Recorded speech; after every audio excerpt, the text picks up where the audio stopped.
novo o vosso amigo Primitivo, alias o Rei das Lamonadas. Neste programa imos facer algo diferente. Unha curandeira de Pontevedra encargounos un complexo pedido. A continuación, ela, Maruxa, vai nos falar, darnos máis información sobre este peculiar proxecto. Vostede sabe tanto como a miña avoa, que en paz descanse. Pero agora mesmo o que máis me interesa é a historia desta pedra. A ver, pilliña, a ver. Al carajo. Ah, sí, home, sí. Nada, mira. Isto é unha pedra que deixaron xa aquí, fai moitos anos, xa os avós dos avós dun veciños que xa vivían aquí. Esta pedra curache a pezoña. Sabes o que é a pezoña? Sí. Bueno, a pezoña é a picadura dun becho, destes así, dun sapo, destas cousas, non? Ela apégase na carne, e entonces, ata que eso está curado, pois eso non cae dai. Cóstame, creo. Isto parece un conto de megas. Téxete de meja nin de nada, raparijo. Vamos a ver. Isto é unha cousa que ten moitos anos. É algo de toda a vida, e sirve para moito. Canto tempo ten? Pois eu que non che sei. Non che sabería dicir. Mira, eu pregunteille aos veciños, bueno, Maruxa, deixa o conto. Sirve che para o que che sirve ou que? Xa está, e nada máis, fai cho ben e non hai máis que saber. Entendo. O sona moita xente? Pois sí, mira, aquí a xente veuche moitísima xente de moitos sitios, a pobre xentiña viña dos médicos e dos curandeiros e todos estos por aí, e non había maneira, eles viñan aquí, eu puñelle a pedra, e apejábase ali, e entonces, se non se apeja, é que non hai forma de remediar, sabes? E claro, entonces, eu apejaba a pedra femia, porque a macho non che sirve para nada, Un momento, estou me perdendo. Pero que diaño eso da pedra femia e a macho? Seguimos a falar dunha pedra? Sí, home, sí, a ver. Vamos a ver. Eu este que teño aquí, esta caixiña, porque isto hai que guardalo aquí así, vale, con leite, eso conto despois, a ver. Vamos a ver que xa me estou liando. O tema é que isto é unha pedra femia e unha pedra macho. É a que vale esta daqui, a pedra femia. Porque é a que mellor se pega e a que cura, non? Despois elas teñen que poñer xuntiñas na caixiña, con leite, pero ese leite non podes tirar, non se pode tirar porque ese leite se o tiras despois non facemos nada, é como se non fixéramos nada. O tema é que a pezoña volve, entón iso hai que queimalo. Pero a pedra non se desgasta. Se sou moita xente...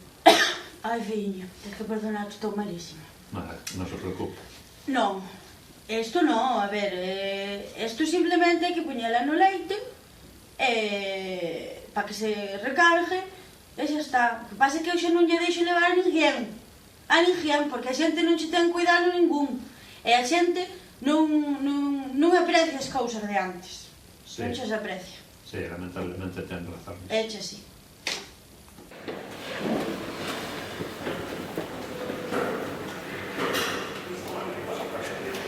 Pois, Saró, imos co pedido do cal vais encargar o meu fantástico equipo.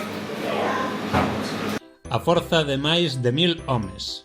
6 ortostatos de granito de entre 2 e 3 toneladas de peso cada un, 2,4 metros de longitude e 2 metros de altura. Unha lase de peche de 5,6 toneladas e 11 metros de diámetro. 6,6 toneladas de terra para cubrir a construcción. 5.000 kilos de pedras de cuarzo branco sen labrar de mediano tamaño. Faremos uns socos no chan para meter os ortostatos.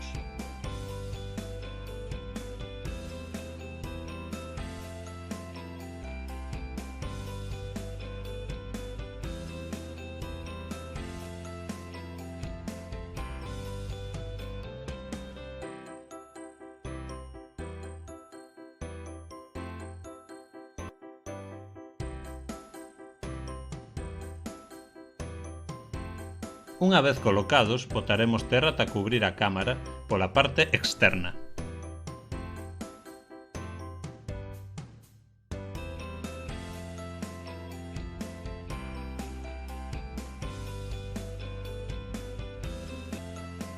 Despois poremos a laxe de peche sobre os ortostatos e finalizaremos cubrindo todo coa terra que sustentaremos mediante uns círculos de pedras e cuarzo que tamén farán a súa función protectora.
toda a nosa familia. Espero que o disfrutes. Gracias, Antonio. Gracias.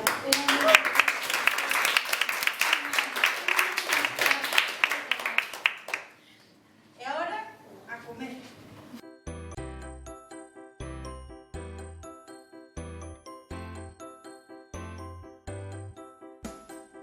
O dolmen é unha construción monumental feita en pedra fai máis de 5.000 anos. Algúns son máis antigos que as pirámides a enterrar os mortos e o seu nome en bretón significa mesa de pedra. Moitos deles teñen decoracións no seu interior feitas con pinturas. Non se coñece moito sobre os povos que os facían e por que empregaban pedras enormes para el.